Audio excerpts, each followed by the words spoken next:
This is the View from Israel. I'm Barry Shaw. Those of you who follow me know that I'm hyperactive when it comes to helping support Israel, to help Zionism. And today is a special program in that I have as my special guest, Karma Feinstein Cohen.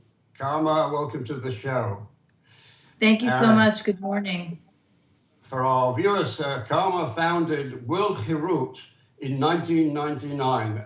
Karma, tell us the background to World Herut. How did you create it? Why did you found it? What was your inspiration to found World Herut and also World Magshemei Herut?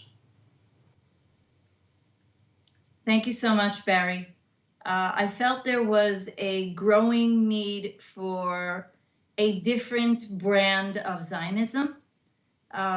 Ideologically, I've always been a student of Zev Jabotinsky, and I'm a classic liberal, and I felt that what was in the field wasn't giving a defiant, unapologetic approach to Zionism and Jewish Zionist education.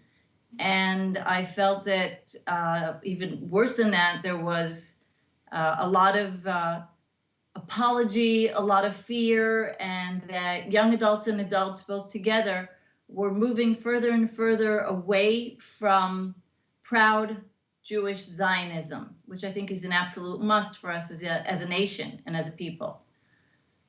So a bee in my bonnet, as you would probably say, encouraged me to do something different. I felt that what was in the field wasn't sufficient, and I started this journey, which now is, you know, we're 20 years into it and a bit more even, and it's flourishing, thank God, and people are understanding more and more that old school Zionism needs to be packaged differently in order, to reach the masses. In order for us to be able to reach out to young adults and adults, we need to use modern day techniques. We need to use terminology which is up to date.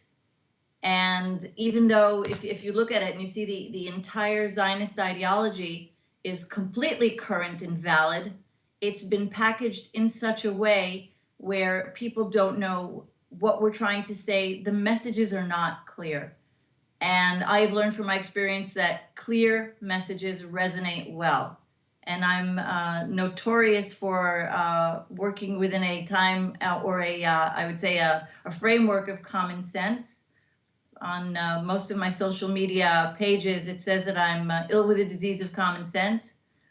And that's something that resonates. It turns out that people listen. If anybody knows about Zev Jabotinsky, you will know what active affirmative Zionism is all about. I would recommend, if you want to learn more about Zev Jabotinsky, you should get Shmuel Katz's remarkable book on him, or in fact, buy my own, because I included Zev Jabotinsky as an important pivotal figure in my book, 1917, From Palestine to the Land of Israel. He played an absolutely remarkable role in pre-state Israel. And again, it derives from, again, you'll hear this repeatedly in this program, an affirmative active Zionism. Tell us the difference between World Herut and World Magshemei Herut, Karma. World Herut is an adult movement which is active in the World Zionist Organization for adults. It's completely educational as well, but it has more of a activist political agenda to it within the World Zionist movement. It's not party politics. It doesn't deal with neither American politics or Israeli politics, but it's active within the World Zionist movement. And the World Magshemei Herut movement is a young adult grassroots movement which works with 18 to 30-year-olds to bring them closer to their Zionism, to the love of Israel, with our special and unique tools. What we found, by the way, that one enhances the other. So if in World Herut, they're the parents of the students, in Magshemei Herut, they'll be very happy to join an activity, and there's more and more a need of community work. So we're seeing both organizations work hand in hand in order to promote our, mutual goals. In recognition for the work that you've been doing for World Zionism, you were recently elected to a new position within the Global World Zionist Organization. Can you tell us about your new position? Yes, thank you. I was recently elected as chairwoman of the Council of World Zionist Youth Movements. The council is a roundtable of 14 Zionist youth movements from the entire Zionist spectrum. It's a wonder, it's a miracle table, and it encompasses ideology from Hashomer Tzair in the left through Magshimei Chirut on the right, Orthodox Bnei Akiva to the Reform movement, and we enable all of the Zionist youth movements to sit at a table together and fight for the common cause, which is promoting Zionism. Each movement with its specific Zionist flavor. But what unites us is the strength and the love for the land of Israel and the people of Israel, and our quest to bring Jews to experience Israel, to live here, to make Aliyah, and to support those who want to be Zionists in diaspora, which is a very serious question today because diaspora Jews have been and will be, and if they're not connected to the state of Israel, and if they don't understand the centrality of the state, then we're losing people, we're losing generation to generations. And I'm very proud and honored to be the first woman elected to this position, because it enables me to do so much more and to bring, more of our flavor of unity, Zionist unity, to the world. I also want to raise a point here, Karma, that you set a personal example to your own affirmative Zionism by living in a particularly beautiful part of the world in Sharei Tikva in the beautiful wine country near El Kana. Was this a deliberate statement, or was it your personal Zionism that led you to choose this place to grow your family? Well, I must be fair, credit given where credit is due. My mother is a Zionist activist and was one of the founders of Sharei Tikva, which is a Jewish community in Western Samaria. I believe wholeheartedly in our absolute and complete right to Judea and Samaria and the Jewish people's right to our eternal homeland. I live here by choice.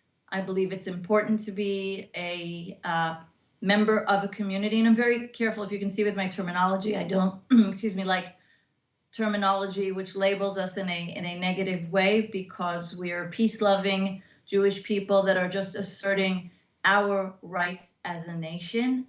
And Sharei Tikva, fortunately, is already so highly inhabited. We've got so many people living here. It's no longer a hilltop town or one with no roads. We've already become, soft Samaria, I want to say. And now we're, many people are seeking the bigger challenge, more deeper in, but I'm very, very proud to be living here.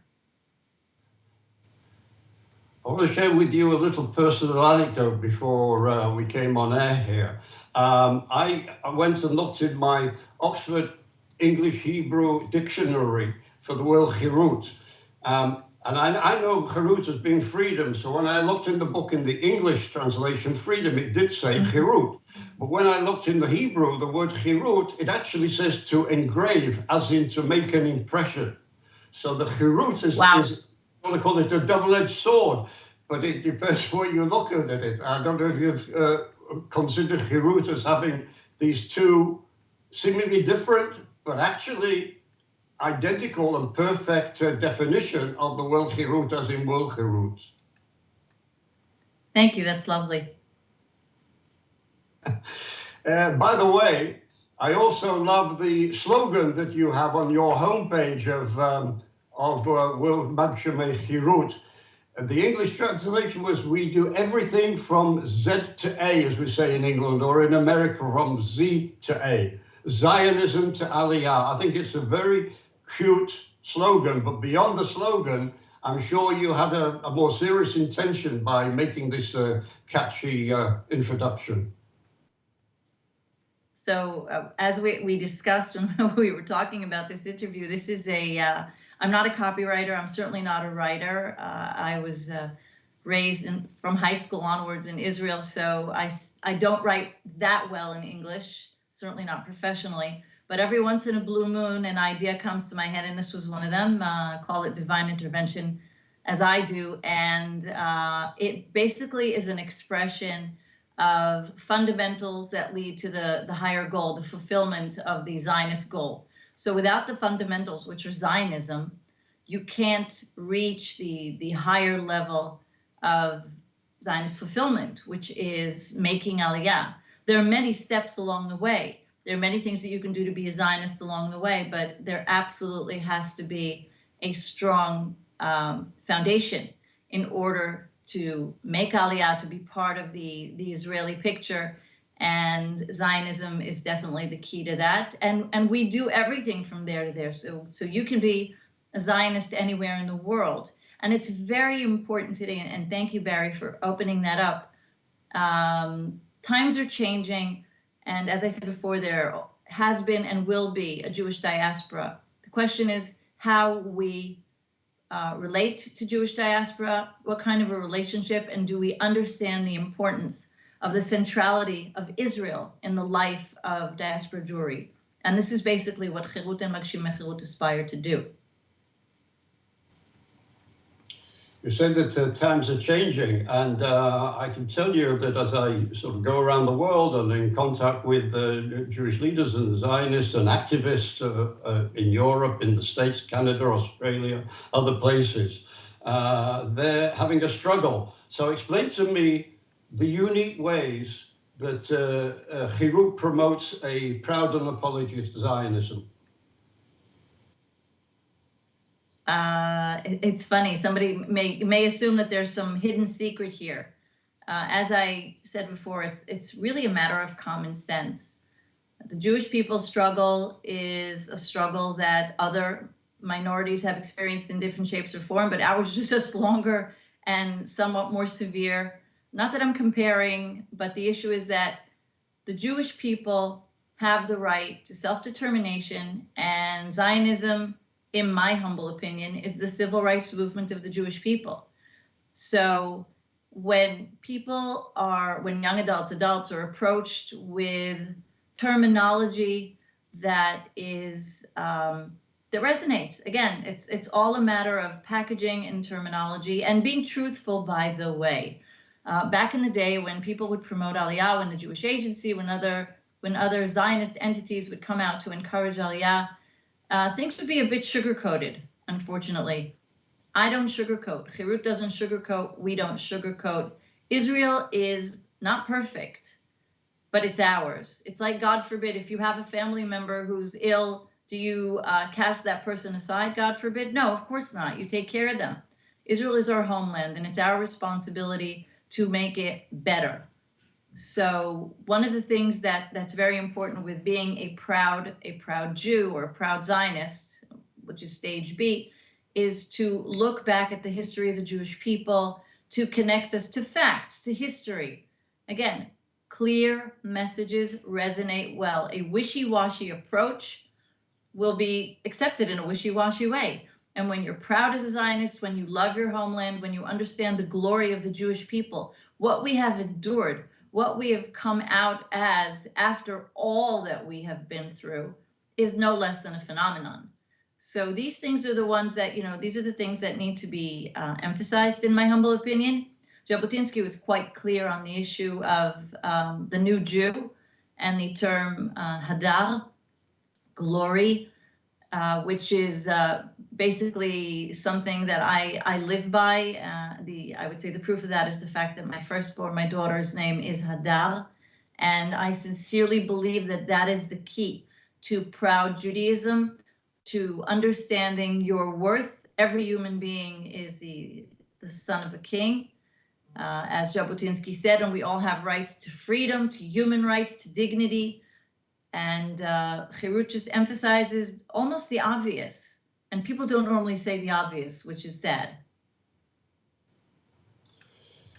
Well, it seems to me that you've had a number of successes, and what I find as I go around the world or interview people around the world, there's a sense of fear that is stopping a lot of Jews, especially Jewish younger people, coming out and adopting, as we were talking about here, a positive attitude to Zionism and spreading it. But you've had quite some success in reaching out and picking out future young Zionist leaders. What qualities are you looking at or looking for?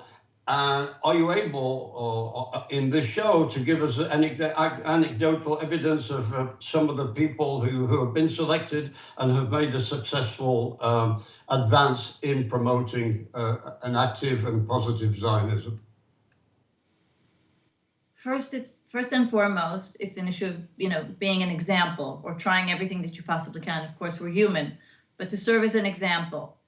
And I found on social media, it's interesting, where my strengths are, and where it turns out that I'm not a picture person. I'm not one that wants to put up, first of all, what I ate for breakfast on Instagram or something of the sort. I use social media for networking and for work purposes. But I have found that if I put out something on Twitter, a statement of my deep belief in Jewish Zionist education and proud Judaism. For example, I've been, every once in a while, I'll hashtag tough Jews live longer. I'll put that up on Twitter and leave it as it is. Hashtag tough Jews live longer.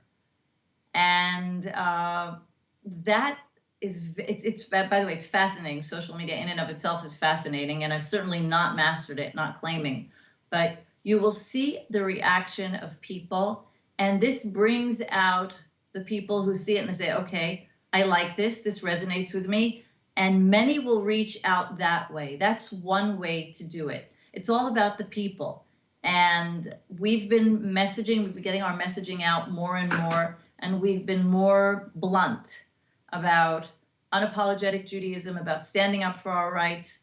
And when people see these messages, you would be shocked to hear how many people reach out and say, I want to be part of this. I like this. I no longer want to cower in the corner when somebody attacks me. And I've also been blessed with the most unbelievable young leaders that have joined forces with Chirut and become part of our key leadership. And I do want to say that this is a method, an educational method that I have learned to use and I pride myself on. And it's taken a lot of energy to understand how very important it is. When there are young adults that have a passion and they're ideologically sound. Ideologically sound is that we agree on many or most of the fundamentals of Chirut, then let them take their passion and fly with it. Let them go, and we have unbelievable leaders. I'll give you two examples. Lauren Isaacs, who everyone knows on Facebook, Twitter, and Instagram, you name it, she's everywhere. Lauren has a passion for going up to Temple Mount, to Har HaBayit. The first time she did it, she waved a Chirut Canada flag. I cannot tell you the exposure that we got. She called me up. She's the most fabulous individual. She called me up and she said, Karma, are you angry? And I was like, angry? I'm like a mother bragging about the brilliant child. You did something so courageous by going up there and by being filmed. And then there was an article, I think it was in Al Jazeera, that came out that the young lady that angered 1 billion Muslims or something of the sort. Nobody wants to anger anyone. That's the whole point. We just want to assert what's our right, what's our basic natural right. Another example is our fabulous director of content and education, Yirmiyahu Jeremy Danzig, who is a fighter for social justice, but the Jabotinsky flavor of social justice. And it's a different flavor. And he will fight to bring messaging of how the Jews are from Judea, and how any terminology that contradicts that is just incorrect. It's a lie. Jews are from Judea, and this is a workshop that he goes around and explains how everything else is made up. And while saying that, as Jabotinsky did, he also recognizes the need and also the responsibility of the Jewish people to make good with our neighbors here, that if they understand and respect the fact that the Jewish state has a right to exist in complete sovereignty over our eternal, homeland, that they will be equal citizens or with rights. And, this is typically the Jabotinsky way. So I'm just giving two examples of two fabulous, brilliant young adults who have been given, spread their wings and fly. And that brings in strong leaders when they know that they have a project that is, fabulous, and they want to do it as long as it's ideologically sound and aligned with Cherut's ideology. I will let them fly. It's just part of, building a strong leadership. I always say to people, it's lonely at the top. What's it going to do for the movement and for Zionism if I'm up there on my own with no wonderful people surrounding me? And I may not be wonderful enough in 50 different things, but we have strong leaders who are. And this leadership absolutely must grow in order to have an impact on the world. Where would you say the world might you make Cherut a strong? And which countries that you feel you would like to have more connection and more influences and more impact? Are there any of the countries that you're particularly strong and others that you have been trying to outreach to strengthen the message of affirmative and active Zionism? Well, we're very, very strong in English-speaking countries, thank God. Although I'm excluding South Africa and Australia, which are different cultured communities. They're lovely, they're wonderful, but they're smaller communities. So we try not to step on toes. If there's, Mizrahi and Bnei Akiva have excellent activities in both countries, and we work hand in hand with our Zionist partners who see ideologically similarly to us. But so in the United States, Canada, England, Cherut is growing. Argentina, and in Germany, we'd like to strengthen ourselves in Germany, but there's so much anti-Semitism. Our activists are social media activists, and even, it's unfortunate, but not surprising, not shocking that in Germany, it's difficult to hold Zionist activism. We're very, very growing and strong in India. As exotic as that may seem, it's one of our strongest branches. Defiant, unapologetic Zionism in India is growing, and the Jewish community is becoming more and more involved in Judaism and Zionism. Although, thank God, they don't suffer from anti-Semitism, really, but they're committed Zionists. I think one country, there are more, by the way, there are some high-risk countries, which I apologize, I will not be able to mention. We've recently found ourselves working with groups that I find an honor in Nigeria, and we've been working in Uganda for quite a while. But one community that, or one country, the Jewish community, where I really feel we need to tap into, and for unfortunate Jewish politics, we were never able to really work there, and maybe the situation now has changed, is in France. Cherut is most absolutely needed in France. The Jewish community is ideologically close to us, but the politics there are, the WZO politics are very problematic. And I definitely see Cherut tapping into that community in the near future, God willing. We just, and Barry, this sort of goes with what you said before. You have to find leaders. And in France, we are slowly but surely, bringing some potential candidates for a movement in France, but you need a very strong Zionist leader to establish a new branch. Well, in that school, I did a couple of videos in which I highlighted the plight of Jews in certain European countries, and if there's a plight for Jews, there's certainly a plight for Israel.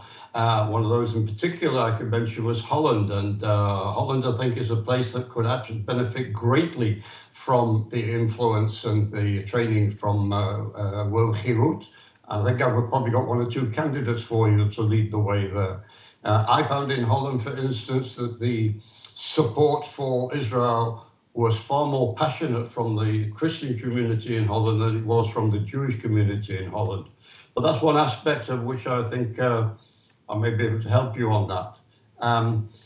But I want to thank you because you have perhaps the most important and the most challenging jobs in the Jewish world, to produce basically the next generation of Jewish leaders, Zionist leaders. And I wish you Godspeed. And I want to thank you for joining me, Karma, on this program. And I'm wishing you lots of success. And myself here, and also the Israel Institute of Strategic Studies are help directing people to you. If you have anything to say to our viewers before we wrap up the program. First of all, thank you so much, Barry, for inviting me and for having me and for being so helpful and so open to helping us promote unapologetic Zionism. The message would be there are different levels of Zionism. Don't sit at home and wait for it to happen. Come to Cherut. We're active. Come join us. Come take an active part in the future of the Jewish people. We run classes for self-defense. No Jew should have to walk in the street afraid. We're not aggressive, but we want every Jew to be proud. Come join our self-defense classes. Come learn a little bit about Israel. Israel is the home of the Jewish people. And whether you want to or not, whether you're a Jew likes it or doesn't, Israel is our home. And we would like every Jew to feel that Israel is their home and to have a part in the future of the Jewish people. So I guess my final question is, if anybody's watching this video wants to get more involved with Cherut or wants material from Cherut, or want to make contact with Cherut or want to become a leader, how can they do it? What do you have a website? Do you have any email addresses? How can people contact you? We have websites, we have email addresses. They're one email away from becoming active. We're actually everywhere, thank God. I find myself first thing in the morning, I guess that's an obsession.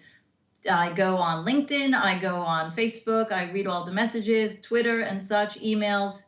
You can reach out to us. I'm hoping that we can share our email address and the website. One of the better websites to be a little bit better informed about us is the herutna.org, herutna.org, which will give a better picture of what we do in the United States and North America. Cherut Canada is a website. We have many Facebook pages, Instagram accounts. Most countries have one. What we're doing is establishing communities across the globe, and through that, educating the next generation of defiantly affirmative Zionist leaders. So we're one email away from getting you, the viewers of this wonderful program, to become defiant Zionists. So that would be, if an email address is needed now, I would probably be, best to also write it, but it's office@herutna.org. And we have other email addresses of the World Movement, Barry, whichever way you'd like to share them, but we can be found on most social media outlets. It's one message away. Thank you, Karma. And as I wish you Godspeed and lots of luck, Matzlacha. It's perhaps one of the most important roles in Judaism and Zionism today going forward. Matzlacha, Karma, Feinstein, Cohen, thank you very much for joining me on The View from Israel. Thank you so much, Barry. And if you're watching this, please share it with other people. Click the like button, click the subscribe button so that you will get future videos that we produce and give to you. Thank you for joining me, Barry Shaw, The View from Israel. Thank you.